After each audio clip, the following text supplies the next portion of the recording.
Good morning, Radhe Radhe. चलिए शुरू करते हैं ऑडिट ऑफ एनबीएफसी। चलिए सबसे पहला क्वेश्चन देखते हैं।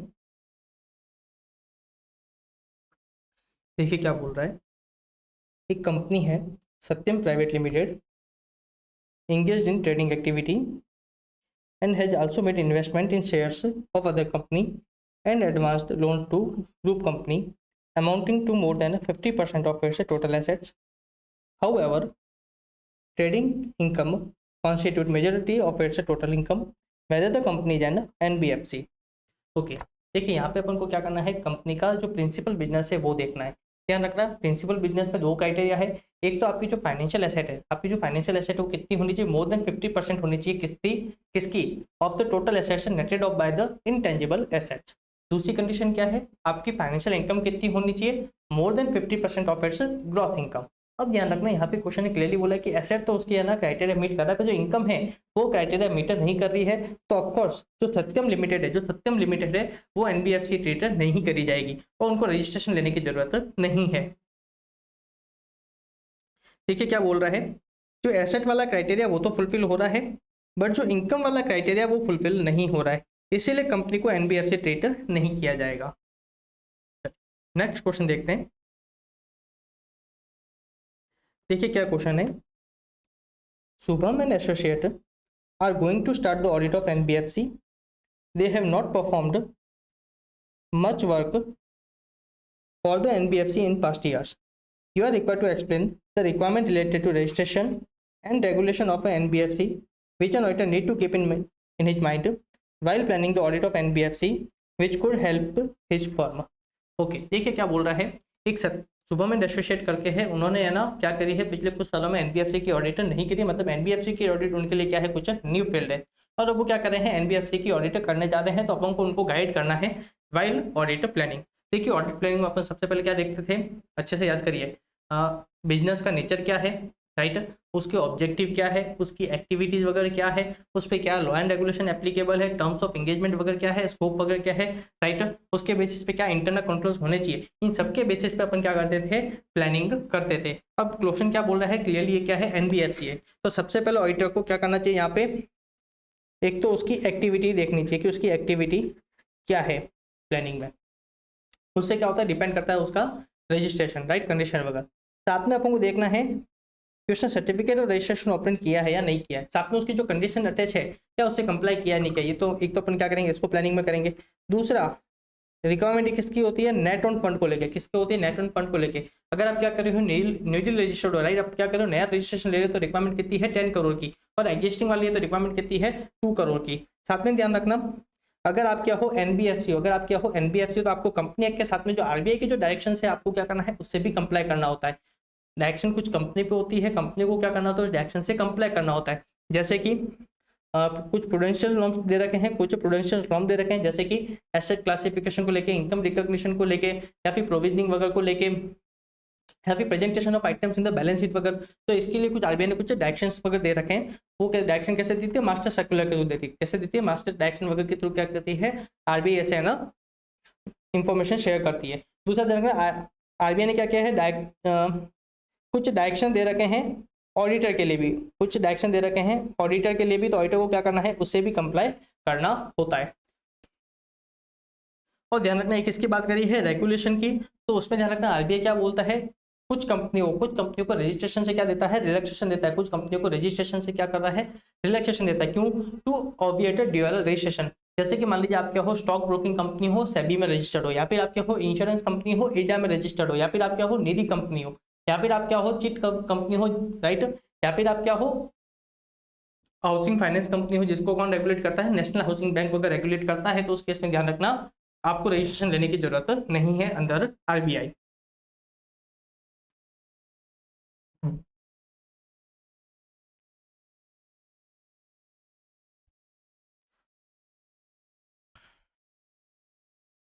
देखिए एक तो रजिस्ट्रेशन सर्टिफिकेट रजिस्ट्रेशन आप चेक करोगे, एक आप चेक करोगे उसका नेट ऑन फंड, एक ड्यूअल रजिस्ट्रेशन वाली चीज एक आप वो चेक कर लोगे। फिर एक बोलता है कुछ प्रूडेंशियल नॉर्म्स वगैरह की बात करता है in relation to public deposit, या फिर कैपिटल एडिक्वेसी, या फिर क्लासिफिकेशन, प्रोविजनिंग वगैरह आप वो चेक करोगे। साथ में देखना कुछ डायरेक्शन इशू किए गए हैं ऑडिटर के लिए,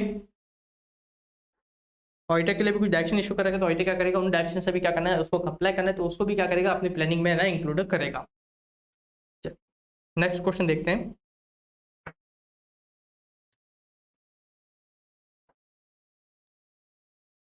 देखिए, ABC limited is a company registered under Company Act 2013. The company is engaged in the business of loans and advances, acquisition of shares for the year ended 31st March 2023. Following are some extract from the financial statements. देखिए अपन को करना क्या है, directors intends to apply for registration as a NBFC under section 45 IA, इसको आई कर देना, IA of the RBI amendment act 1997 advice.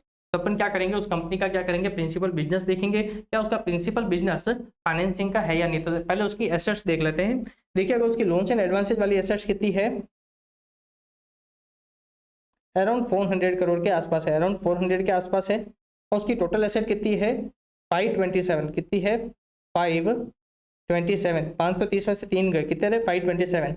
तो asset इसकी कितनी है, 50% से ज़्यादा है।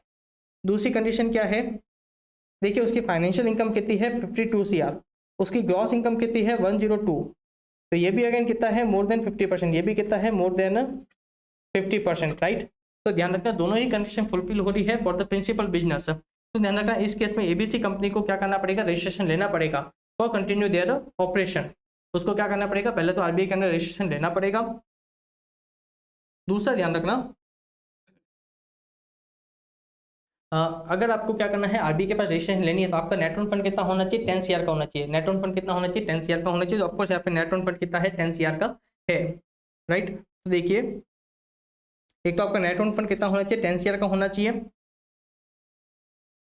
अब देखिए क्या बोल रहा है, कंपनी का प्रिंसिपल बिजनेस क्या है, फाइनेंसिंग का है। कंपनी का प्रिंसिपल बिजनेस क्या है, फाइनेंसिंग का है, इसलिए कंपनी को क्या करना पड़ेगा, एज ए एनबीएफसी रजिस्टर होना पड़ेगा अंडर आरबीआई, राइट।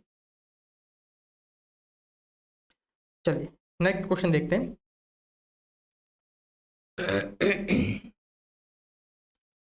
देखिए क्या क्वेश्चन है, देखिए super non bank limited a systemically important non deposit taking NBFC आज operating appropriately till the start of COVID-19 pandemic. Due to unforeseen condition during the pandemic and after that, the operating revenue of the NBFC started decreasing. Following were the positions of a net owned fund of the company during the last 4 financial years.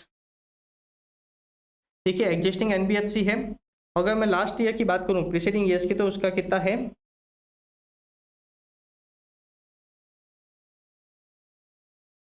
देखिए current year में उसका कितना है, net own fund है less than 2 CR। उसका net own fund कितना है, less than 2 CR, right. ना mister Shyam identified that the net own fund of the company have been less than 2 CR since June 2022। देखिए हम ऑडिटर कौन सी year की, कौन सी साल की ऑडिट कर रहे हैं, फाइनेंशियल ईयर 22-23 की ऑडिट कर रहे हैं, राइट। इसके बीच की बात चल रही है, इसके बीच की बात चल रही है कि जब जून 2022 चल रहा है तब उसका जो नेट ओन फंड है, उसका जो नेट ओन फंड है वो कितना है, लेस देन 2 CR है। अब ये बता रहा है kindly guide mister Shyam with respect to his reporting requirement as per relevant NBFC provision. तो देखिए अगर कंपनी का नेट ओन फंड अगर गिवन रिक्वायरमेंट से क्या होता है, कम होता है, तो उस केस में ऑडिटर को क्या करना होता है, कुछ रिपोर्टिंग वगैरह करनी होती है। दूसरा ध्यान रखना, ऑडिटर क्या करता है 31 मार्च को, राइट, 31 मार्च को क्या करता है, चेक करता है कि उसकी नेट ओन फंड कितनी है, राइट। और ऑफकोर्स ध्यान रखना, अगर वो रिक्वायरमेंट से कंप्लाई नहीं करते तो ऑडिटर को क्या करना पड़ेगा, उसको रिपोर्ट करना पड़ेगा। साथ में ध्यान रखना जो कंपनी होती है वो भी ध्यान रखना एक स्टेटमेंट या फिर सर्टिफिकेट फाइल करती है स्टैट्यूटरी ऑडिटर के पास। या तो क्या करती है कि हम नेट ओन फंड की जो रिक्वायरमेंट है उसे कंप्लाई कर रहे हैं, और अगर उनके उसका कम है तो हम जो प्रिस्क्राइब टाइम लिमिट है, right, with in the end of the year that is 31 मार्च, उससे पहले हम क्या करेंगे, उस रिक्वायरमेंट से कंप्लाई कर लेंगे। इस तरीके का एक स्टेटमेंट है ना ऑडिटर को फाइल करना होता है। और ध्यान रखना ऑडिटर को भी ध्यान रखना एक स्टेटमेंट फाइल करना पड़ता है रीजनल ऑफिस के पास में। और एक और इम्पोर्टेंट क्या था, कंडीशन क्या थी सर्टिफिकेट और रजिस्ट्रेशन के साथ में, कि ध्यान रखना आपको नेट ऑन फंड के जो रिक्वायरमेंट है आपको ध्यान रखना उससे कंप्लाई करना है। अगर आप नहीं करोगे तो ध्यान रखना आप सर्टिफिकेट रजिस्ट्रेशन को होल्ड नहीं कर पाओगे, आपका जो सर्टिफिकेट ऑफ रजिस्ट्रेशन है वो वैलिड नहीं रहेगा, राइट। तो देखिए सबसे पहले जो एनबीएफसी है उसको क्या करना पड़ेगा, उसको सबमिट करना पड़ेगा एक सर्टिफिकेट उसके ऑडिटर के पास, stating that such company shall certify compliance with the prescribed level by the end of the period as given above, right. मतलब 31 मार्च तक क्या करेगी वो अपनी नेट ऑन फंड 2 CR तक ले आएगी। ऐसा एक सर्टिफिकेट उनको क्या करना पड़ेगा, अपने ऑडिटर के पास सबमिट करना पड़ेगा। फिर ध्यान रखना अगर आपकी नेट ऑन फंड 2 CR से कम हो जाती है तो आपका जो सर्टिफिकेट ऑफ रजिस्ट्रेशन आप उसको होल्ड नहीं कर सकते, आप उसके लिए एलिजिबल नहीं हो। फिर ध्यान रखना जो भी एनबीएफसी होती है उसको एक सर्टिफिकेट सबमिट करना होता है from its statutory auditor that it is engaged in the business of NBFC requiring it to hold a certificate of registration under section 45I of the RBI Act and eligible to hold it। और ये कब तक submit करना होता है, with in the 1 month of the finalization of the balance sheet।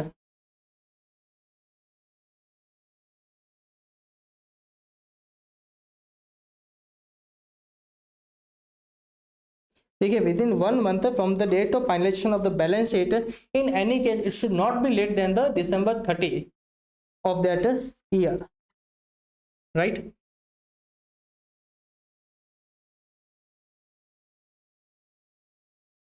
चलिए next question देखते हैं।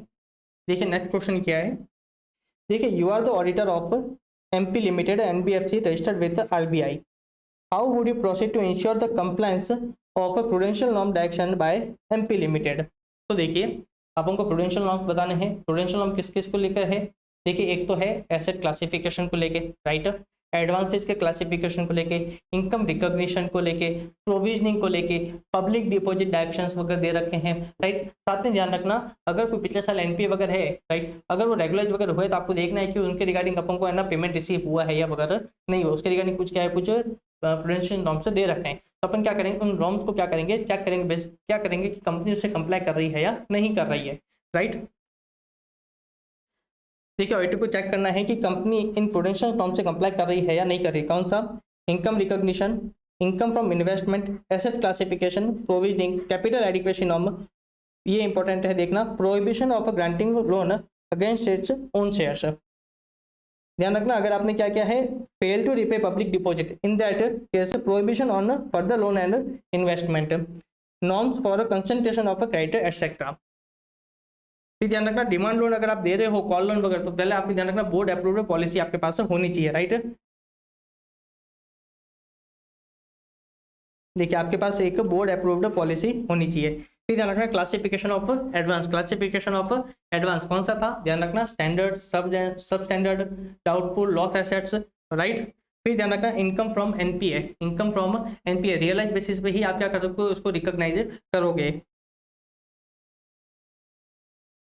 और फिर क्या है, recovery in NPA account, the auditor should check all NPAs of the previous year to verify whether during the current year any payments have been received or still they continue to be NPA during the current year also, right। चलिए next question देखते हैं। देखिए CA Nadar is conducting the statutory audit of RHL Limited, a NBFC. It has branches in various parts of India. The company with a focus on housing finance had outstanding non-convertible debenture worth rupees 150 crore. The company reportedly missed the interest payment of INR 15 crore on its debt because of inadequate liquidity. As a result, RHL Limited faced a series of downgrades by rating agency on its debt over the past 2 months. Rating was cut to D from A for, implying that the company was in default or expected to be in default soon. What aspects CA Nadar should look into in relation to the activity of mobilization of public deposit? तो देखिए अपन को specifically पूछा क्या है, what aspects CA Nadar should look into in relation to activity of mobilization of public deposits, right। तो देखिए अपन ने क्या बोला था कि जो एनबीएफसी है जो कितना पब्लिक डिपॉजिट ले सकती है वो डायरेक्टली डिपेंडेंट होता है क्रेडिट रेटिंग पे। किस पे डिपेंड होता है? क्रेडिट रेटिंग पे, राइट। डायरेक्टली डिपेंड किस पे होता है? क्रेडिट रेटिंग पे। अगर आपकी ध्यान रखना क्रेडिट रेटिंग आपकी या तो अपग्रेड हो रही है या फिर डाउनग्रेड हो रही है, तो उसके अगेंस्ट आपको क्या करना पड़ेगा? अपने पब्लिक डिपॉजिट को भी ध्यान रखना, क्या करना पड़ेगा?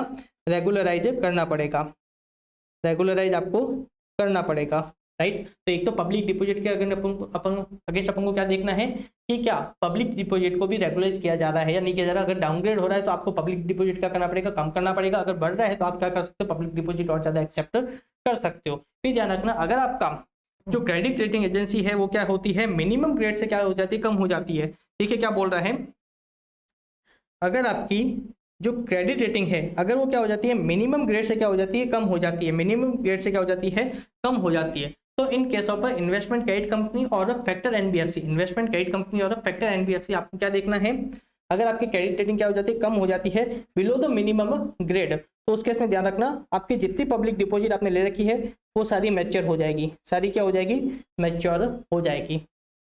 दूसरा ध्यान रखना, आप फिर फ्रेश डिपॉजिट, आप फ्रेश पब्लिक डिपॉजिट आप नहीं ले सकते, राइट। फिर ध्यान रखना आपको 15 डेज में, आपको 15 डेज में ध्यान रखना आपको क्या करनी पड़ेगी? पोजीशन को रिपोर्ट करनी पड़ेगी। एंड लास्ट वन, जो भी है आपकी पब्लिक डिपॉजिट है आप उसको रिन्यू नहीं करोगे। आप जो भी पब्लिक डिपॉजिट एक्सपायर हुआ आप उसको रिन्यू नहीं करोगे अगर अनटिल द एक्सप्रेस, राइट, जो डिपॉजिटर है उसे क्या मिल रही है? कंसेंट मिल रही है, राइट। उस केस में आप कर सकते हो। अदरवाइज आप पब्लिक डिपॉजिट को क्या करोगे? आप रिन्यू नहीं करोगे। देखिए सबसे पहले तो आप क्या करोगे? सबसे पहले आपकी जो भी पब्लिक डिपॉजिट है वो है ना मैच्योर हो जाएगी। दूसरा आप है ना फ्रेश डिपॉजिट एक्सेप्ट नहीं करोगे। साथ में आपको 15 डेज में ध्यान रखना पोजीशन को क्या करना पड़ेगा? रिपोर्ट करना पड़ेगा। एंड लास्ट में कि no matured public deposit shall be renewed without the activation and voluntary consent of the depositor. उसकी बिना कंसेंट के आप ध्यान रखना रिन्यू नहीं करोगे। इंपॉर्टेंट क्वेश्चन है, I don't know, it may be possible शायद इस क्वेश्चन को वापस से पूछ लिया जाए।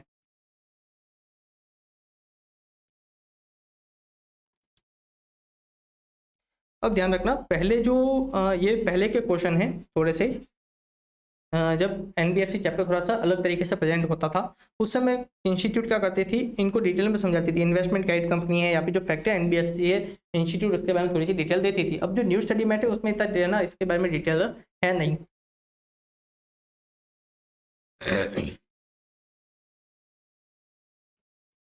चलिए नेक्स्ट क्वेश्चन देखते हैं।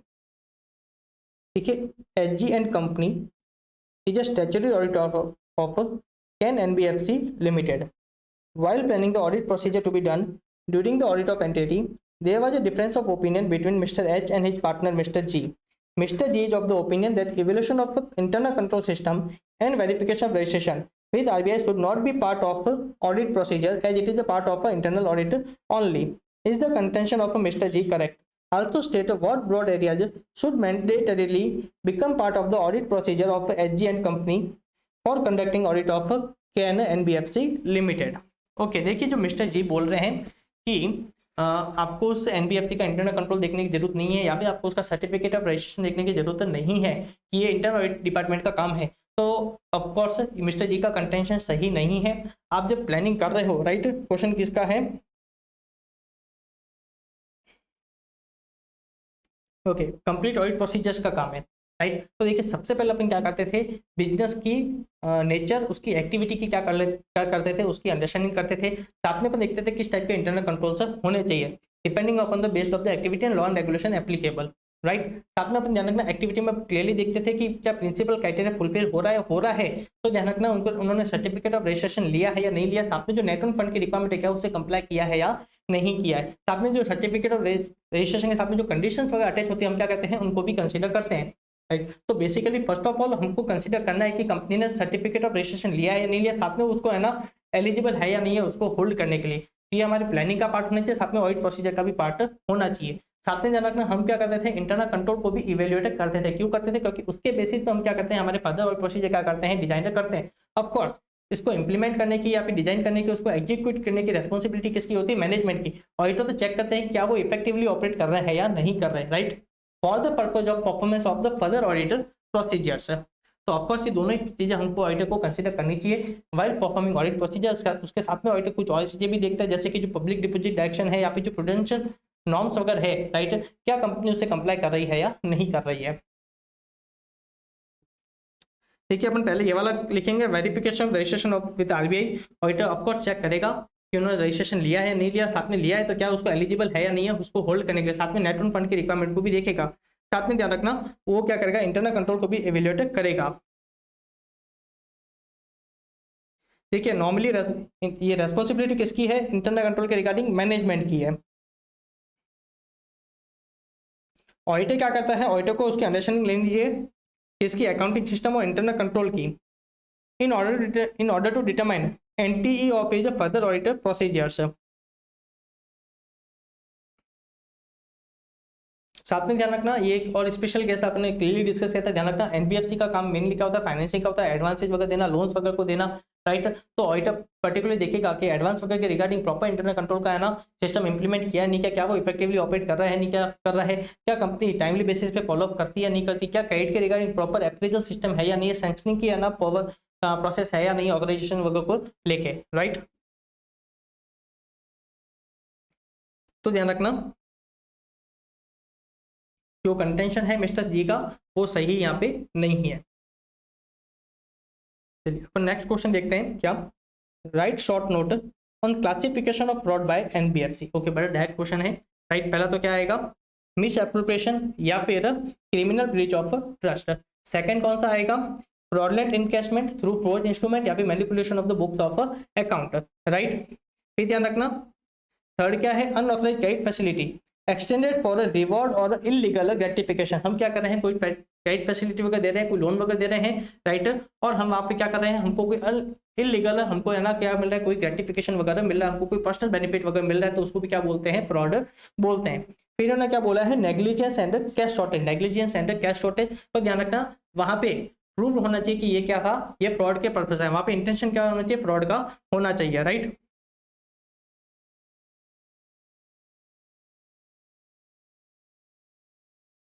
ठीक है, क्या बोलता है,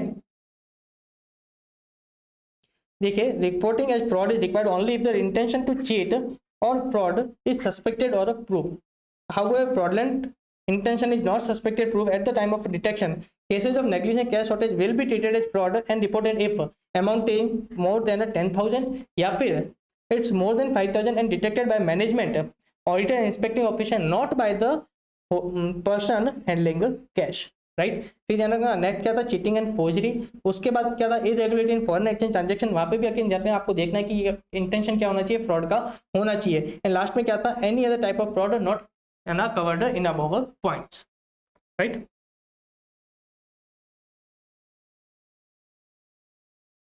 चलिए नेक्स्ट क्वेश्चन देखते हैं। देखिए क्वेश्चन क्या है, Ram and associate a firm of CA are the auditor of NBFC investment and credit company. Some of the team member of the audit team who audited this NBFC have left the firm and new team members are in discussion with the previous team member who are still continuing with the firm regarding the verification procedure to be performed. In this context, please explain what verification procedure should be performed in relation to audit of NBFC investment and a credit company. चलिए एक second guys hold करिएगा। हाँ जी, तो अपन कहाँ थे, verification procedure in case of investment credit company. तो देखिए सबसे पहले अपन कंपनी कैसी है, इन्वेस्टमेंट एंड क्रेडिट कंपनी है। सबसे पहले अपन एक चीज़ करते हैं, इन्वेस्टमेंट को कंसिडर करते हैं। किसको कंसिडर करते हैं, इन्वेस्टमेंट को। तो देखिए इन्वेस्टमेंट के केस में सबसे पहले अपन क्या करेंगे, कंपनी का इंटरनल कंट्रोल देखेंगे, राइट। दूसरा ध्यान रखना इन्वेस्टमेंट है तो उसका अपन क्या करेंगे, एग्जिस्टेंस देखेंगे, क्या करेंगे, उसका एग्जिस्टेंस देखेंगे। साथ में ध्यान रखना इन्वेस्टमेंट का वैल्यूएशन अपन को चेक करना है, साथ में अपन को उसका राइट्स एंड ऑब्लिगेशन चेक करना होता है। साथ में अपन क्या करेंगे, उसकी अकाउंटिंग चेक करेंगे। साथ में ध्यान रखना एज इट इज एनबीएफसी तो इसको कौन रेगुलेट करता है, आरबीआई। तो आरबीआई ने कुछ प्रूडेंशियल नॉर्म्स या फिर है ना मास्टर्स डायरेक्शन कुछ निकाले होंगे तो आपको देखना है कि कंपनी से कंप्लाई कर रही है या नहीं कर रही। देखिए अपनी चीज़ को सिंपल रख रहे हैं, चीज़ को सिंपल रख रहे हैं जिससे आपको रटने की जरूरत नहीं पड़ेगी। तो देखिए एग्जिस्टेंस के लिए अपन क्या करेंगे, एक तो उसका फिजिकल वेरिफिकेशन, एग्जिस्टेंस के लिए एक तो उसका क्या करेंगे, फिजिकल वेरिफिकेशन कर पाएंगे, या फिर मान लीजिए इन्वेस्टमेंट किसी और के पास लॉज है, किसी और के पास क्या है हेल्ड है, तो ध्यान रखना अपन क्या करेंगे उस केस में एक्सटर्नल कंफर्मेशन वगैरह भी ले सकते हैं। ध्यान रखना अगर आपको अच्छे से याद है आरबीआई बोलती कुछ, आपको स्पेसिफाइड परसेंटेज आपको क्या करना है, इन्वेस्टमेंट करना है for the liquid asset maintenance, और ध्यान रखना वो आपको क्या करना पड़ेगा, लॉन्च करना पड़ेगा इन द बैंक, राइट। तो ध्यान रखना अपन उस केस में क्या करेंगे, बैंक से भी अपन क्या करेंगे एक्सटर्नल कंफर्मेशन वगैरह लेंगे। तो ये तो किसकी बात होगी, एग्जिस्टेंस को लेकर बात हो गई। फिर ध्यान रखना वैल्यूएशन, वैल्यूएशन अपन क्या करेंगे, अपन एक तो उसका वैल्यूएशन चेक करेंगे, उसके जो इनवॉइस है या फिर जो ब्रोकर्स नोट वगैरह है उसके तो अपन क्या करेंगे, एक तो उसका वैल्यूएशन चेक करेंगे क्या वो अप्रोप्रिएट है या नहीं। फिर अपन क्या करेंगे उसका राइट्स एंड ऑब्लिगेशन चेक करेंगे, अगेन उसमें अपन क्या करेंगे राइट्स देखेंगे कंपनी का। फिर ध्यान रखना उसकी अकाउंटिंग एज पर इंडियंस या फिर अगर जो AS13 है that deal with the accounting for investment, अपन देखेंगे क्या कंपनी अपनी अकाउंटिंग एज पर AS13 कर रही है या नहीं कर रही है। साथ में ध्यान रखना ऐसे को जो क्लासिफिकेशन वगैरह है उसमें जो आरबीआई के जो नॉर्म्स वगैरह है क्या वो है ना कंपनी उससे कंप्लाई कर रही है या नहीं कर रही है। लास्ट में अपन क्या देखेंगे, जो आरबीआई ने जो कुछ प्रूडेंशियल नॉर्म निकाल रखे हैं in relation to the investment, क्या कंपनी उसको फॉलो कर रही है या नहीं कर रही है। अब ये तो हुआ कुछ बेसिक, ये तो हुआ कुछ बेसिक, उससे अगर कुछ अपना एडिशनल पॉइंट और देखने हैं तो अपन क्या देखेंगे, इन्वेस्टमेंट कर रही है तो उसके रिगार्डिंग कोई अथॉरिटी या फिर कोई सैंक्शनिंग पावर वगैरह तो होगा, तो अपन देखेंगे क्या वो प्रॉपर है ना ऑथराइज हुआ है या नहीं हुआ है। साथ में ध्यान रखना अपन उसके बोर्ड मिनट्स वगैरह भी चेक करेंगे for investment, right. Board resolution वगैरह भी अगर कहीं जरूरत है इन रिलेशन टू इन्वेस्टमेंट अपन चेक करें क्या वो भी है ना उन्होंने लिया है या नहीं लिया है। तो ये अभी तक अपन ने किसके देख लिया, कुछ प्रोसीजर्स अपन ने इन्वेस्टमेंट को लेके अपन ने देख लिया, किसको देख के ले लिया, इन्वेस्टमेंट को देख के, राइट। तो 6-7 पॉइंट अपन इन्वेस्टमेंट के लिए देख लिए। अब अपन देख लेते हैं क्रेडिट को लेके। दूसरा कंपनी क्या करती है, क्रेडिट करती है, देती है, मतलब क्या कर रही है कंपनी एडवांस एंड लोन वगैरह दे रही है, क्या करी है एडवांसेज लोन वगैरह दे रही है। तो अगेन सबसे पहले मैं क्या करूंगा, एडवांसेज लोन के अकॉर्डिंग सबसे पहले कंपनी का इंटरनल कंट्रोल देखूंगा, राइट। किसको लेके, पहले तो अथॉरिटी को लेके, राइट, उसके अप्रेजल को लेके, साथ में कई बार दे दिया है तो फॉलोअप के लेके, राइट, क्या प्रॉपर फॉलोअप अगर हो रहा है या नहीं हो रहा है इन रिलेशन टू क्रेडिट। दूसरा ध्यान रखना एडवांसेज एंड लोन पे, एडवांसेज एंड लोन पे ध्यान रखना। अगेन क्या होता है आरबीआई ने कुछ नॉर्म से निकाल रखे हैं, पहला तो एडवांसेज के क्लासिफिकेशन को लेके, उसकी अकाउंटिंग को लेके, एडवांसेज के रिलेटेड जो इनकम है उसको लेके, उसकी रिकग्निशन को लेके, राइट, कुछ है ना क्या कर रखे हैं आरबीआई ने कुछ नॉर्म्स निकाल रखे हैं। तो अगेन अपन क्या देखेंगे वो है ना कंप्लाई हो रहा है या नहीं हो रहा है। फिर ध्यान रखना कुछ स्पेसिफिक केसेस थे, राइट, ध्यान रखना loan against own share not allowed, loan against own share not allowed, right. तो काफी सारे पॉइंट अपन इसके भी देख लिए हैं। एक बार देखते हैं इंस्टीट्यूट ने क्या क्या पॉइंट्स दिए हैं। ठीक है, सबसे पहले इंस्टीट्यूट क्या बोल रही है, अपन देखते हैं सबसे पहले इन्वेस्टमेंट को देखते हैं। सबसे पहले इंस्टीट्यूट बोल रही है आपको फिजिकल वेरिफिकेशन करना चाहिए, राइट। फिर दूसरा बोल रहा है इनकम रिकॉग्निशन, किसको लेके, जो आपने इन्वेस्टमेंट किया है उसकी इनकम रिकॉग्निशन को लेके बोल रहा है। देखिए सबसे पहले क्या बोल रहा है, जो डिविडेंड इनकम होती है, right, which is declare by the company has been duly received and accounted for, right, उस पर जो डिविडेंड वगैरह मिल रहा है आपने क्या करी, उसकी प्रॉपर अकाउंटिंग करी है। फिर ये क्या बोल रहा है, in relation to dividend income on shares of company to be recognise on the cash basis only. मुझे बताइए अगर डिविडेंड अगर ये मान लीजिए इन कंपनी का डिविडेंड अगर एजीएम में डिक्लेयर होता तो उस केस में क्या प्रूडेंशियल नॉर्म बोलता है, ये मुझे आपको बताइएगा, राइट। फिर ध्यान रखना इन्वेस्टमेंट के केस में अपन क्या करेंगे, ऑथराइजेशन देखें क्या उसको प्रॉपर ऑथराइज किया है, इसके लिए अपन क्या करेंगे बोर्ड मिनट्स वगैरह देख सकते हैं for purchase and sale of investment. फिर ध्यान रखना अपन ने किसकी बात की थी, इन्वेस्टमेंट की क्लासिफिकेशन की, राइट, ये कौन बात करता है, इस पे आरबीआई का जो प्रूडेंशियल नॉर्म्स है या फिर जो डायरेक्शंस है वो भी इसकी बात करते हैं। फिर अपन क्या करेंगे उसका वैल्यूएशन चेक करेंगे, क्या उसका valuation as per prudential norms है या नहीं। फिर अपन क्या करेंगे उसका देखेंगे क्या वो एएफआर जो अकाउंटिंग स्टैंडर्ड 13 वगैरह है क्या उससे कंप्लाई कर रहा है या नहीं कर रहा है। फिर अपन जाने का कुछ केस में हमको और है ना एक्शनल कंफर्मेशन का लेना हो सकता है, जैसे कि अगर मान लीजिए डिपोजिटी के रूल क्या कर रखा है अपने इन्वेस्टमेंट कर रखा है या फिर सिक्योरिटी है ना डिपोजिटी के पास है, तो उस केस पर अपन क्या करेंगे डिपोजिटी से क्या करेंगे कंफर्मेशन वगैरह लेंगे। साथ में ध्यान रखना इसकी वैल्यूएशन के लिए अपन बैंक स्टेटमेंट वगैरह भी अपन देख सकते हैं, या फिर अगर कोई वैल्यूएशन रिपोर्ट वगैरह है तो हम क्या कर सकते हैं उसको भी रेफर कर सकते हैं, राइट। अब बोल रहा है पॉइंट रिलेटेड टू क्रेडिट, तो देखिए इंटरनल कंट्रोल में एक तो अपन क्या देखेंगे, एक तो सैंक्शनिंग अथॉरिटी, राइट, एक अपन उसका देखेंगे appraisal and follow up, right. फिर ध्यान रखना loan against on share not allowed, अपन आपने क्रेडिट दी होगी तो आपने सिक्योरिटी लिया होगा, तो आप क्या करोगे, सिक्योरिटी का वैल्यूएशन देखोगे, राइट, कितना पोर्शन ऑफ है ना क्रेडिट क्या है सिक्योर्ड है, राइट, सिक्योरिटी की वैल्यू कितनी है, कितना क्या है अनसिक्योर्ड है। फिर इसके रिगार्डिंग जो प्रूडेंशियल नॉर्म्स है in relation to loans and advances, क्या कंपनी उसको फॉलो कर रही है या नहीं कर रही है, एंड उसका क्लासिफिकेशन, राइट, ये सारी चीजें अपन ने देख ली, तो आपको रटने की जरूरत नहीं है, ये डायरेक्ट ऐसे ही हो सकते हैं। चलिए नेक्स्ट क्वेश्चन देखते हैं, ठीक है। You are auditor of deposit taking NBFC, the NBFC is identified by RBI in upper layer and its financial statement are required to prepared in accordance with the Ind AS.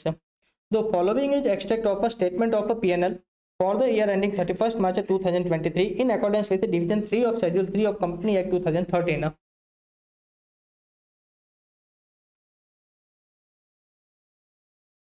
अब देखिए last में क्या पूछा है अपन को, on going through details of head other expenditure in expense side of a statement of a P&L, it is noticed that there is an expenditure relating to manpower outsourcing cost amounting to rupees 99.5 crore included under the other expenditure.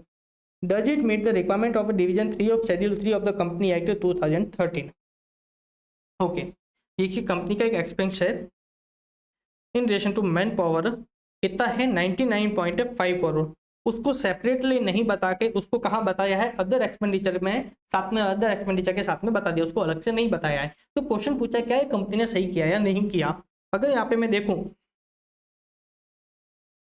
Company की total income यहाँ पे कितनी है 10,000, 10,000 का 1% कितना होता है 100, मतलब वो कितना बोलता था कि 1% of expenditure of total income अगर आपका होता है तो आपको क्या करना होता है, उसको सेपरेटली आपको बताना होता है, आप उसको है ना मर्ज नहीं कर सकते, राइट, अदर एक्सपेंडिचर में। पर ध्यान रखना ये 1% से कम है, तो यहाँ पे जो कंपनी ने मर्ज किया है वो गलत नहीं है।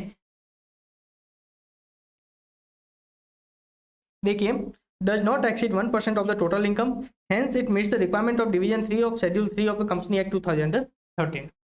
तो बड़ा इजी क्वेश्चन है।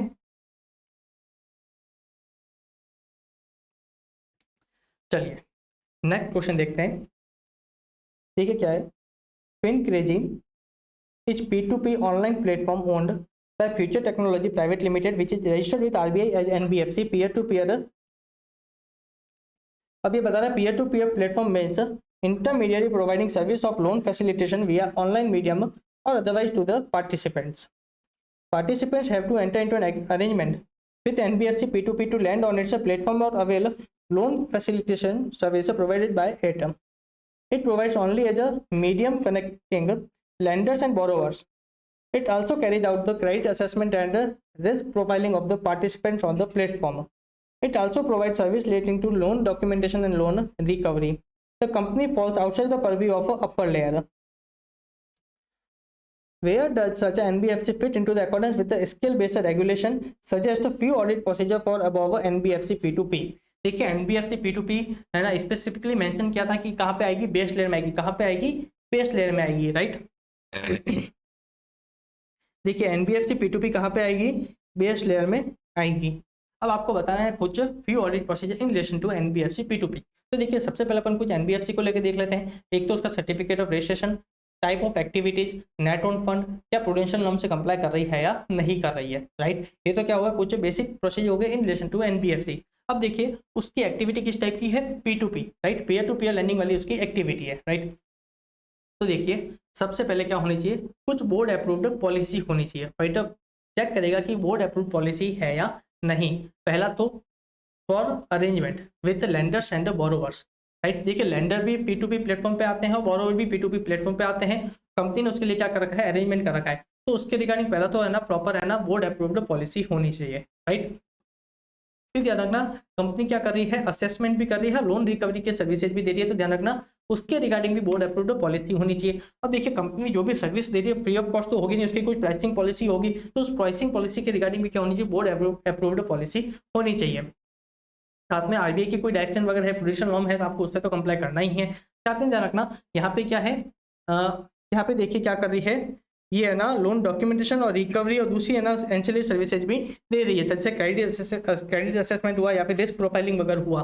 तो ध्यान रखना को ग्रीवियंस वगैरह है तो उसको एड्रेस करने के लिए भी ध्यान रखना कोई ना बोर्ड अप्रूव्ड पॉलिसी होनी चाहिए। तो ऑडिट क्या करेगा, इन सारी चीजों को चेक करेगा। तो देखिए सबसे पहले तो अपन क्या कर रहे हैं, gaining and understanding of the business conducted by NBFC P2P। देखिए क्या होता है, जो टाइप ऑफ एक्टिविटी होती है उसके अकॉर्डिंग क्या होता है, सर्टिफिकेट इश्यू होता है। तो राइट, तो अपन क्या करेंगे, चेक करेंगे क्या activity as per the certificate of registration है या नहीं। फिर ध्यान रखना अपन सर्टिफिकेट ऑफ रजिस्ट्रेशन को भी एक बार चेक करेंगे। फिर ध्यान रखना अप्रूव्ड पॉलिसी होनी चाहिए, बोर्ड अप्रूव पॉलिसी होनी चाहिए फॉर एलिजिबिलिटी क्राइटेरिया। फिर ध्यान रखना बोर्ड अप्रूव्ड पॉलिसी होनी चाहिए फॉर प्राइसिंग ऑफ सर्विस। फिर ध्यान रखना आरबीआई ने लैंडिंग बोरोइंग से लेकर जो डायरेक्शन बना रखे हैं कंपनी क्या कर रही है उससे कंप्लाई कर रही है। फिर ध्यान रखना ऑडिटर चेक करें क्या अप्रोप्रिएट अरेंजमेंट सेटअप किए हैं या नहीं किए, compliance with the reporting requirements of the RBI. Last में क्या है, अगर कोई ग्रीवियंस वगैरह है तो उसको एड्रेस करने के लिए भी क्या होनी चाहिए, बोर्ड अप्रूव्ड पॉलिसी होनी चाहिए। राइट,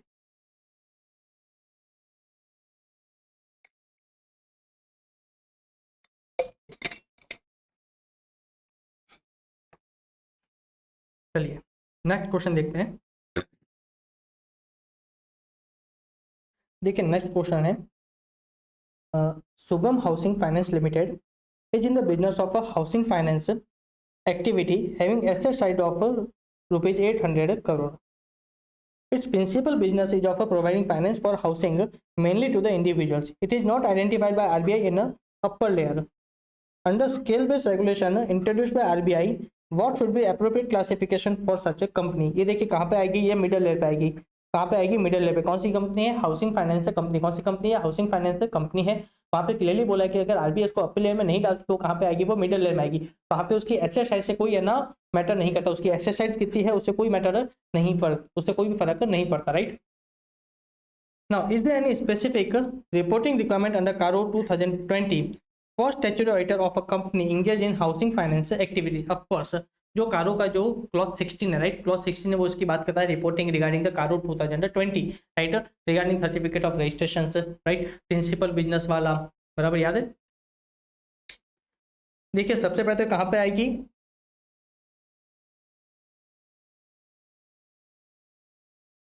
देखिए अगर वो अपर लेयर में नहीं आ रही है तो वो कहाँ पे आएगी, मिडल लेयर में आएगी। Right, due to nature of activity undertaken by them.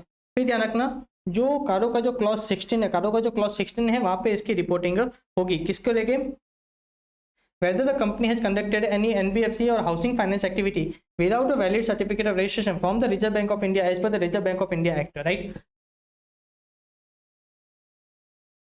चलिए नेक्स्ट क्वेश्चन देखते हैं। ठीक है, what are the specific matter to be included in auditor's report in an audit of NBFC not accepting public deposits. देखिए जो para ए वाले matter थे वो तो मैंडेटरी वाले थे कि weather the NBFC is public deposit और नॉट, वो तो आपको रिपोर्ट करनी होंगे। पहला तो क्या उन्होंने सर्टिफिकेट ऑफ रजिस्ट्रेशन लिया है, दूसरा क्या वो एलिजिबल है to hold certificate of registration in accordance with the principal criteria, तीसरा जो नेट ऑन फंड की जो रिक्वायरमेंट है क्या कंपनी उससे कंप्लाई कर रही है या नहीं कर रही है। ये तो मैटर क्या थे, मैंडेटरी वाले थे। फिर ध्यान रखना अगर क्या है नॉन डिपोजिट टेकिंग है, कौन सी है, नॉन डिपोजिट टेकिंग है, तो पहला तो आपको रहना रिपोर्ट करना है क्या कंपनी ने बोर्ड रजिस्ट्रेशन है ना पास किया है, कि कंपनी कोई भी है ना पब्लिक डिपोजिट नहीं ले रही है। राइट, साथ में आपको देखना है कंपनी कोई वो है ना पब्लिक डिपॉजिट तो नहीं लिया है। साथ में ध्यान रखना आरबीआई के जो प्रूडेंशियल नॉर्म्स है in relation to income recognition वगैरह, राइट, या फिर एसेट क्लासिफिकेशन या फिर जो प्रोविजनिंग क्या उससे कंपनी है ना कंप्लाई कर रही है या नहीं कर रही है। अब ध्यान रखना अगर वो कंपनी कैसी होती है, सिस्टमेटिकली इंपॉर्टेंट होती है, राइट, सिस्टमेटिकली इंपॉर्टेंट होती है तो उनको ध्यान रखना CRA जो कैपिटल एडिक्वेसी रेशियो अगर होता है वो भी उनको ध्यान रखना क्या होता है, सबमिट करना होता है विद द आरबीआई। राइट, तो आपको वो देखना है। साथ में ध्यान रखना जो सिस्टमेटिकली इंपॉर्टेंट होता है उनको कुछ और भी है ना रिपोर्टिंग करनी होती है in relation to the risk weighted asset वगैरह या फिर जो रिस्क प्रोफाइल वगैरह होती है उनको लेके भी उनको क्या होता है कम्युनिकेशन करना होता है। और आपको देखना है कि जो कंपनियां हैं नॉन डिपोजिट टेकिंग क्या वो है ना माइक्रो फाइनेंस इंस्टीट्यूशन है या नहीं, क्या उसको करेक्टली है ना क्लासिफाइड किया है या नहीं।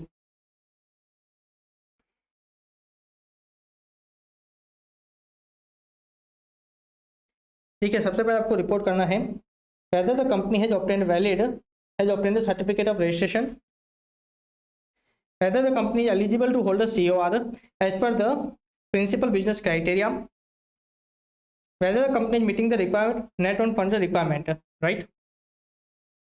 फिर ध्यान रखना, in case of NBFC not accepting a public deposit, क्या पहले तो कंपनी ने रिजोल्यूशन पास किया है in regarding to non acceptance of any public deposit.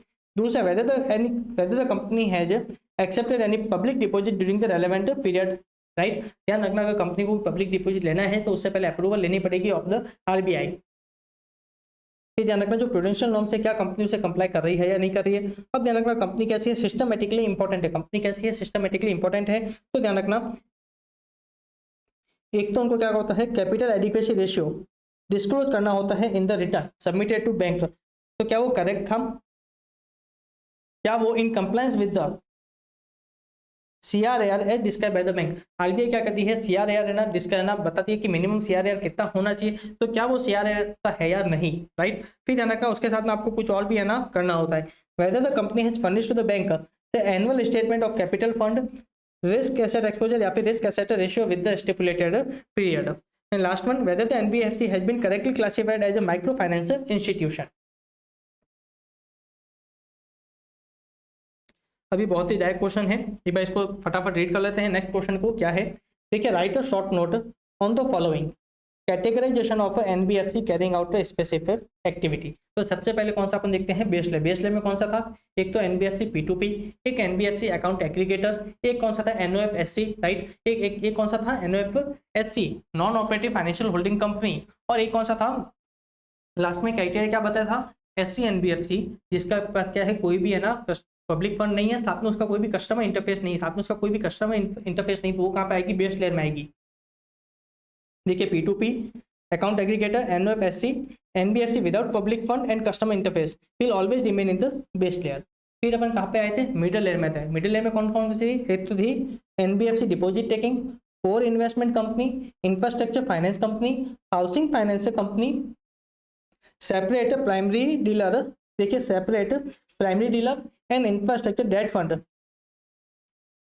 तो देखिए, ये जो थी SPD और IDF, जो SPD और IDF है, ये तो हमेशा मिडिल लेयर में रहेगी, ये तो हमेशा मिडिल लेयर में रहेगी। और फिर देखिए ये क्या बोलता है, रिमेनिंग है ना एनबीएफसी, जैसे कि इन्वेस्टमेंट क्रेडिट कंपनी, या फिर जो मॉर्गेज फाइनेंस गारंटी कंपनी थी, या फिर जो है ना फैक्टर वाली कंपनियां थी, या फिर जो माइक्रो फाइनेंस इंस्टीट्यूशन है, वो डिपेंड करेगी स्केल बेस रेगुलेशन पे, राइट। वो जिस क्राइटेरिया में आएगी उसके बेसिस पे है ना उस लेयर में वो जाएगी। फिर ध्यान रखना, एक नोटिफिकेशन आया था किसको लेके, गवर्नमेंट ओन्ड एनबीएफसी को लेके। किसमें आया था, गवर्नमेंट ओन्ड एनबीएफसी को, या तो वो बेस लेयर में रहेगी या फिर वो मिडिल लेयर में रहेगी, या तो वो बेस लेयर में रहेगी या फिर वो मिडिल लेयर में रहेगी, राइट।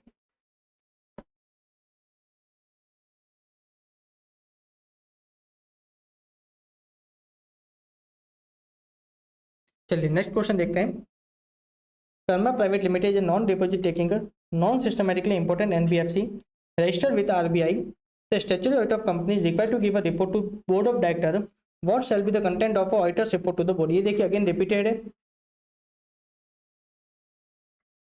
इसमें ध्यान रखना जो सिस्टमैटिकली इंपॉर्टेंट वाले जो पॉइंट थे वो यहाँ पे नहीं आएंगे, बाकी ये सारा रिपीटेड है।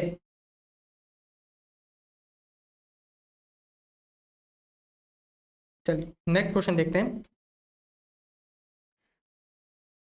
देखिए, Krishna private limited is primarily into the business of selling computer parts. However, the company is fulfilling the principal business criteria as at the balance sheet date. That is, financial assets are more than 50% of total assets and financial income is more than 50% of the gross income. What shall be the obligation of a statutory auditor in such a scenario? Okay. देखिए, अगर क्या कर रही है company है ना principal business के criteria को फुलफिल कर रही है, तो उस केस में क्या मानी जाती है, डीम्ड एनबीएफसी मानी जाती है। उसको क्या करना पड़ता है, आरबीआई से सर्टिफिकेट ऑफ रजिस्ट्रेशन लेना होता है, साथ में उसकी कंडीशन में नेट ओन फंड की जो रिक्वायरमेंट है उससे सारे कंप्लाई करना होता है, साथ में जो आरबीआई के जो प्रूडेंशियल नॉर्म्स वगैरह है या फिर जो मास्टर डायरेक्शंस है उससे क्या होता है, कंप्लाई करना होता है। अगर कंपनी इसमें से नहीं करती है, राइट, अगर कंपनी ऐसा कुछ नहीं करती है, तो ध्यान रखना जो पैरा 5 था, that is exception report submitted to the RBI. Auditor क्या करना पड़ेगा इस केस में, एक्सेप्शन रिपोर्ट क्या करनी पड़ेगी, सबमिट करनी पड़ेगी। एक्सेप्शन रिपोर्ट में क्या था, या तो कंपनी क्या कर रही है, chapter 3B of the RBI act से कंप्लाई नहीं कर रही है, राइट, या फिर कंपनी जो पब्लिक डिपॉजिट डायरेक्शन है या तो उससे कंप्लाई नहीं कर रही है, या फिर जो अदर जो प्रूडेंशियल नॉर्म्स के जो डायरेक्शन है या फिर जो मास्टर डायरेक्शन कंपनी क्या कर रही है उससे कंप्लाई नहीं कर रही है, तो उस केस में ऑडिटर को क्या करना पड़ता है, एक्सेप्शन रिपोर्ट सबमिट करनी होती है। एक्सेप्शन रिपोर्ट में एक चीज इंपॉर्टेंट ध्यान रखना, आप सिर्फ नॉन कंप्लायंस बताते हो, कंप्लायंस नहीं बताते हो, आप सिर्फ क्या बताते हो, नॉन कंप्लायंस।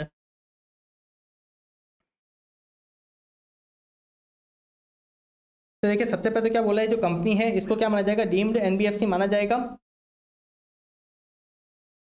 देखिए इस केस में ऑडिटर की रिस्पॉन्सिबिलिटी, अगर कंप्लायंस नहीं होता है तो ऑडिटर को क्या होता है, एक एक्सेप्शन रिपोर्ट सबमिट करनी होती है टू द आरबीआई।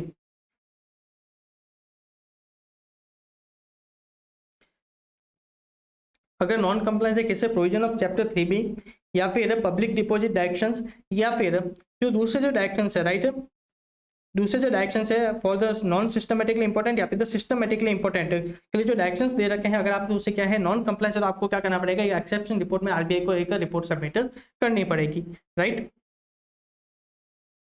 चलिए नेक्स्ट क्वेश्चन देखते हैं।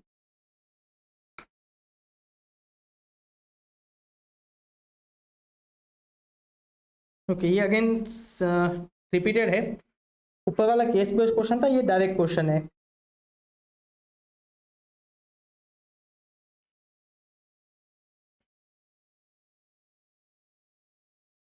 चलिए नेक्स्ट क्वेश्चन देखते हैं। देखिए Abhimanyu Finance Limited is a NBFC and was in the business of accepting public deposit and giving loan.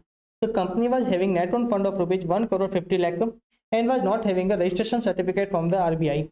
Applied for it on 30th March 2023. The company appointed Mr. Kabra as its statutory auditor for the year ending 22-23. ये गलत है, right, 22-23. Advise the auditor with reference to audit procedure to be taken and reporting requirement on the same in view of the CARO 2020.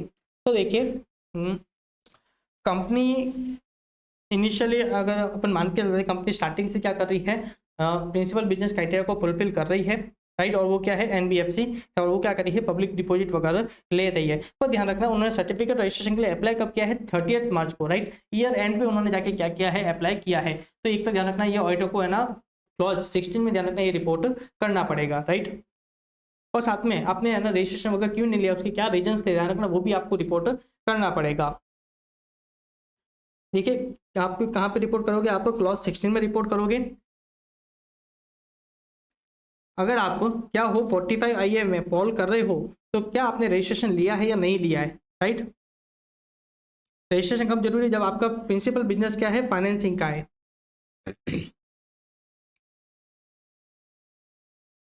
फिर देखिए audit procedure and the reporting बता रहा है। तो सबसे पहले अपन क्या करेंगे, कंपनी के ट्रांजैक्शन देखेंगे, राइट है, क्या वो फाइनेंशिंग एक्टिविटी में कवर होते हैं। फिर अपन क्या करेंगे, उसका प्रिंसिपल बिजनेस देखेंगे, ये किसकी बात कर रहा है, ये 50-50 की बात कर रहा है, राइट, ये किसकी बात कर रहा है, 50-50 की बात कर रहा है, मतलब ये किसकी बात कर रहा है, प्रिंसिपल बिजनेस की। फिर आप क्या करोगे, उसके नेट ऑन फंड को देखोगे, फिर देखो क्या कंपनी ने रजिस्ट्रेशन लिया है या नहीं लिया है, और नहीं लिया तो उसके रीजंस क्या थे। अब बात करते हैं रिपोर्टिंग की। पहले तो क्या थे, ये थे प्रोसीजर्स थे जो ऑडिटर प्रोसीजर परफॉर्म करता है। अब अपन देखते हैं रिपोर्टिंग क्या करता है। If the registration required under section 45 IA of the RBI Act, if so whether it has obtained the registration, and if the registration has not been obtained, reasons thereof, right। तो देखिए यहाँ पे company के पास adequate registration नहीं है certificate, ये auditor को क्या करना पड़ेगा, रिपोर्ट करना पड़ेगा under clause 16 of para 3 of कारो 2020।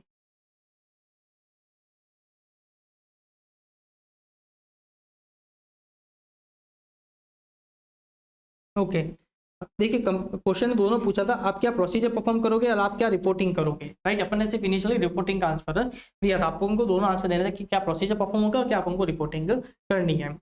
प्रोसीजर अगेन ऑडिट प्रोसीजर वही होता है, आपको एक्टिविटी देखनी है उसकी, क्या वो प्रूडेंशियल नॉर्म से कंप्लायंट है या नहीं है, क्या उसका सर्टिफिकेट रजिस्ट्रेशन क्या एलिजिबल है या नहीं है, क्या वो प्रिंसिपल बिजनेस क्राइटेरिया है क्या उसमें फॉल कर रहा है या नहीं कर रहा है, राइट। ये बेसिकली क्या होता है ऑडिटर प्रोसीजर्स एंड रिपोर्टिंग अपन ने देख लिया है। चलिए नेक्स्ट क्वेश्चन देखते हैं।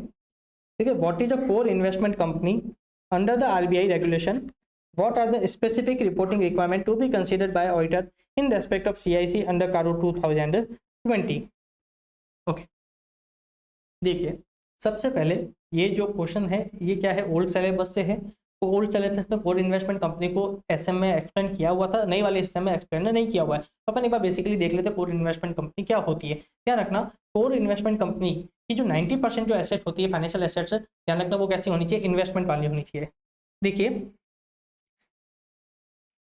उसकी 90% ऑफ एसेट्स किस फॉर्म में होनी चाहिए, इन्वेस्टमेंट में होनी चाहिए, राइट। दूसरा ध्यान रखना उसकी जो 60% ऑफ इन्वेस्टमेंट है वो ध्यान रखना किस में होनी चाहिए, ग्रुप है ना कंपनी में होनी चाहिए, राइट। 60% ऑफ जो इसकी इन्वेस्टमेंट एसेट है वो किस में होनी चाहिए, ग्रुप कंपनी में वगैरह होनी चाहिए, राइट। दूसरा ध्यान रखना आप उसकी ट्रेडिंग नहीं करोगे, अगर आपको सेल करना है तो आप क्या कर सकते हो, ब्लॉक सेल कर सकते हो for the purpose of disinvestment. Trading purpose से ध्यान रखना सीआईसी है ना काम नहीं करती है, राइट। दूसरा ध्यान रखना आप और सीआईसी और दूसरी कोई है ना फाइनेंशियल एक्टिविटी में एंगेज भी नहीं होती है। देखिए सबसे पहले आप है ना इन्वेस्टमेंट में ट्रेड नहीं कर सकते, आप सिर्फ एक काम कर सकते हो, आप ब्लॉक सेल कर सकते हो for the purpose of disinvestment. साथ में ध्यान रखना आप कोई दूसरी फाइनेंशियल एक्टिविटी भी आप है ना कैरी नहीं करोगे। अब ध्यान रखना जो क्लॉज 16 ऑफ कानून 2020 है, ध्यान रखना काफी बार सीआईसी को कुछ एग्जाम्पशन वगैरह होती है, अगर कोई ऐसी आपकी एग्जाम्पशन वगैरह है, राइट, तो आप क्या उस एग्जाम्पशन के क्राइटेरिया को फुलफिल कर रहे हो या नहीं कर रहे हो, पहले तो आपको ये बताना है। दूसरा ध्यान रखना सीआईसी अगर कोई ग्रुप की मेंबर होती है, अगर उस ग्रुप में कोई दूसरी सीआईसी भी है तो आपको क्या करना पड़ेगा, उसको भी रिपोर्ट करना पड़ेगा, उसके बारे में भी बताना पड़ेगा। तो पहला तो आपको बताना है क्या जो कंपनी है क्या वो कोर इन्वेस्टमेंट कंपनी है और क्या वो उसके क्राइटेरिया को फुलफिल कर रही है, और अगर ये क्या है एग्जम्प्टेड सीआईसी है तो क्या ये उसके भी क्राइटेरिया को फुलफिल कर रही है, आपको ये बताना है। फिर ये क्या बोल रहा है, if a group has more than one CIC as a part of the group, if yes indicate the number of CIC which are part of that group, right। Next question देखते हैं। देखिए नेक्स्ट क्वेश्चन क्या है, mister G has been appointed as a auditor of LMP limited NBFC company registered with RBI. Mister G is concerned about whether the format of a financial statement prepared by LMP Limited is as per notification issued by Ministry of Corporate Affairs dated October 11, 2018. The notification prescribed the format in Division 3 of Schedule 3 of Company Act 2013 applicable to NBFC complying with the Ind AS. Mr. G want to know the difference between the presentation requirement of Division 2 and Division 3 of Schedule 3 of the company act 2013। आपको difference बताना है division 2 और division 3 में as applicable to the NBFC.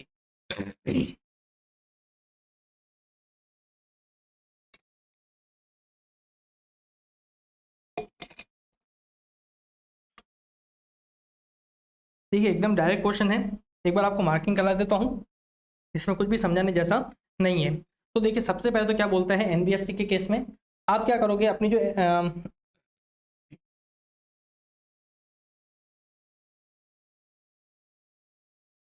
देखिए पहला तो आप अपनी जो बैलेंस शीट के जो आइटम है आप उसको लिक्विडिटी बेसिस पे क्या कर सकते हो, प्रेजेंट कर सकते हो, राइट। डिवीजन 2 इसको अलाउ नहीं करता है। दूसरा ध्यान रखना जो डिवीजन 3 है इन केस ऑफ एनबीएफसी वो बोलता है कि आपको क्या करना है, एसेट को फाइनेंशियल और नॉन फाइनेंशियल में क्या करना है, कैटेगराइज करना है। देखिए देखिए आपको आइटम्स ऑफ बैलेंस शीट को फाइनेंशियल और नॉन फाइनेंशियल में आपको क्या करना है, क्लासीफाई करना है, राइट। दूसरा ध्यान रखना जो था ना separate presentation of the expenditure, तो उसमें ध्यान रखना जो डिवीजन 2 है वो किसकी बात करता है, 1%, वो किसकी बात करता है 1% of the revenue from operation और 10 लाख विच एवरेज हायर, उसको आपको क्या करना है, सेपरेटली प्रेजेंट करना है। दूसरी तरफ डिवीजन 3 फॉर द एनबीएफसी क्या बोलता है, 1% ऑफ द टोटल इनकम, वो क्या करता है अगर ये एक्सीड करती है 1% ऑफ टोटल इनकम आपको क्या करना है, उसको सेपरेटली प्रेजेंट करना है। इस पर अपन अभी एक क्वेश्चन भी देखा था, राइट। फिर ध्यान रखना क्या बोलते हैं एनबीएफसी के केस में, अगर आपने क्या कर रखा है, आपने क्या किया है, आपने कोई लिमिटेड लाइबिलिटी पार्टनरशिप को आपने आप क्या कोई एडवांस वगैरह दिया है, उस लिमिटेड लाइबिलिटी पार्टनरशिप में क्या है आपका डायरेक्टर क्या है, पार्टनर या मेंबर है, तो उसको आपको क्या करना पड़ेगा, सेपरेटली डिस्क्लोजर करना पड़ेगा, आपको क्या करना पड़ेगा, उसको सेपरेटली डिस्क्लोजर करना पड़ेगा। फिर ध्यान रखिए डिवीजन 3 क्या बोलता है इन केस ऑफ एनबीएफसी, जो रेवेन्यू फ्रॉम ऑपरेशंस है और जो अदर कॉम्प्रहेंसिव इनकम है, ध्यान रखना वो आपके नोट्स का पार्ट नहीं होंगे, वो आपके नोट्स का पार्ट नहीं होंगे। आपको क्या करना है, आपको face of the statement of P and L पे आपको क्या करना पड़ेगा, उसको है ना प्रेजेंट करना पड़ेगा, राइट। फिर ध्यान रखना एज इट्स एनबीएफसी का काम ही एडवांस वगैरह का होता है, तो उस केस में क्या बोलता है, separate disclosure of a trade receivable, जिसके केस में क्या है हाई क्रेडिट रिस्क है, जहां पे हाई क्रेडिट रिस्क है उसको आपको क्या करना पड़ेगा, सेपरेट डिस्क्लोजर देना पड़ेगा, राइट। जहां पे आपकी क्या है, यहाँ पे आपके हाई क्रेडिट रिस्क है या फिर इंपेयरमेंट रिस्क है, तो आपको क्या करना पड़ेगा, उसको सेपरेटली डिस्क्लोजर करना पड़ेगा। एंड लास्ट वन देखिए, द कंडीशन और restriction for distribution attached to statutory reserve have to be separately disclosed in the notes as stipulated by the relevant statute, right. तो इसमें कुछ भी खास समझाने जैसा नहीं था।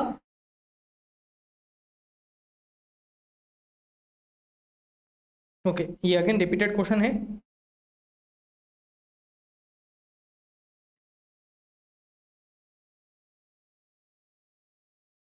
चलिए नेक्स्ट क्वेश्चन देखते हैं।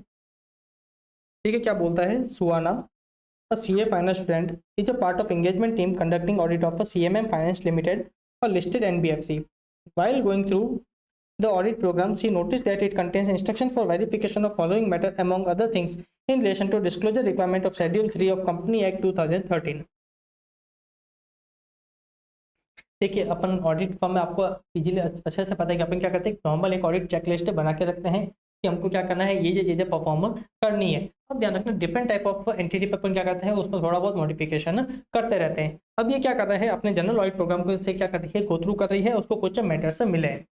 क्या मिले हैं, एक तो वेरिफिकेशन था, verification regarding disclosure of any of the item of income or expenditure which exceeds 1% of the revenue from operation on 10 lakh which average is higher। तो देखिए इन केस ऑफ एनबीएफसी इसको चेंज करना पड़ेगा, यहाँ पे होना चाहिए 1% ऑफ द टोटल इनकम, क्या होना चाहिए 1% ऑफ टोटल इनकम, राइट।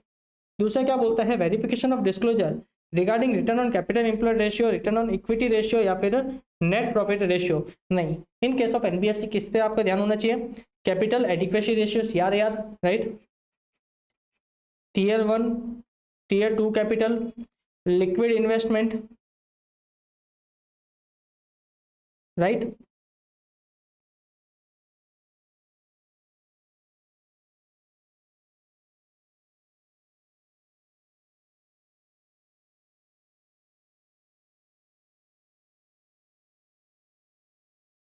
ये क्या बोलता है, आपको है ना रिवीजन करना चाहिए अपने ऑडिट प्रोग्राम में, राइट। ये क्या बोलता है, similar disclosure requirement for listed NBFC under division 3 of schedule 3 as follows, any item of other income और other expenditure which exceeds 1% of total income, उसको आपको क्या करना है, सेपरेटली डिस्क्लोजर करना पड़ता है, सेपरेटली प्रेजेंट करना होता है in the financial statement, right. फिर disclosure of a following ratio, capital to risk weighted asset ratio CRAR, Tier 1 CRAR, Tier 2 CRAR, liquidity coverage ratio, right. चलिए इसी के साथ अपना चैप्टर होता है complete. Thank you, Radhe Radhe.